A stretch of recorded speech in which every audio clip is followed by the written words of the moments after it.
बात करने के लिए टाइम और मूड की ज़रूरत नहीं होती, बस आपके दिल में अहमियत होनी चाहिए। कहे लोग कि भूल जाए कैसे भुलाई, एक रास नीमन खाके जहर मर जाए।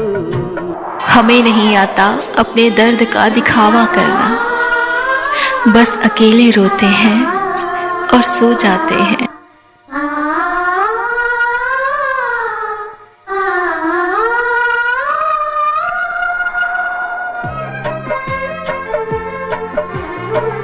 राम करे दिनवा ऐसन कबहू ना आए, हमरो मिरिया सैया तोहे लग जाए।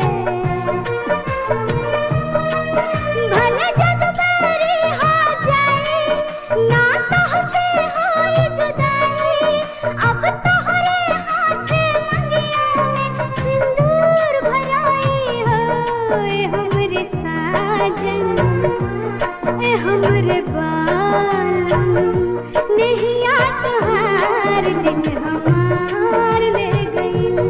के चांद जैसन चेहरा तोहार दिल हमार ले गइल।